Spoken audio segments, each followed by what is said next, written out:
শেখ হাসিনার অনুপস্থিতিতে আওয়ামী লীগ কি টিকবে?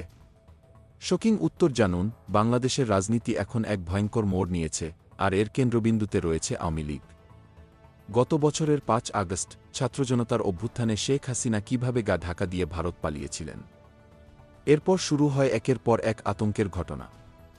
সরকারের পতনের পর গুম, খুন এবং হত্যাকাণ্ডের অভিযোগে শেখ হাসিনাসহ দলের শীর্ষ নেতাদের বিরুদ্ধে একাধিক মামলা। অনেকেই দেশের বাইরে পালিয়ে গেছেন, আর যারা রয়ে গেছেন তারা বন্দী হয়ে গেছেন। কিন্তু একদম কি হারিয়ে গেছে আওয়ামী লীগ? নাকি চুপচাপ নতুন কিছু করার জন্য প্রস্তুত হচ্ছে? দলের নেতারা কি নিজেদের পুনর্গঠনের জন্য শক্তিশালী কোনো দিক খুঁজছেন? একমাত্র বাধা নেতৃত্ব সংকট। দলের বেশিরভাগ নেতা বিদেশে চলে গেছেন, আর যারা রয়েছেন তারা প্রকাশ্যে আসতে চাইছেন না। রাজনৈতিক মাঠ যেন একদম শূন্য হয়ে পড়েছে। তবে আশ্চর্যজনকভাবে দলটি এখন অনলাইনে কার্যক্রম চালিয়ে যাচ্ছে। মাঝে মাঝে শেখ হাসিনার অডিও বার্তা শোনা যাচ্ছে, কিন্তু দলের অবস্থান শক্ত করতে একজন শক্তিশালী মুখপাত্রের প্রয়োজনীয়তা অনুভূত হচ্ছে।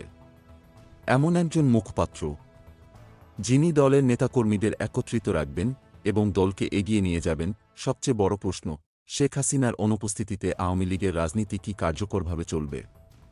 জানুয়ারিতে যখন হরতাল ও অবরোধের মতো কর্মসূচি ঘোষণা করা হয়েছিল, সেই কর্মসূচিগুলোর বাস্তবতা কী ছিল? নেতাকর্মীরা কি শেখ হাসিনার বাইরে কাউকে নেতৃত্বে মেনে নেবেন?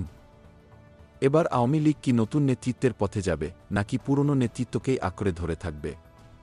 রাজনীতির এই উত্তাল সময়ে দলের ভবিষ্যৎ কী হবে? উত্তর খুব শিগগিরই পাওয়া যাবে, আর সেটা হতে পারে এক বিরাট চমক।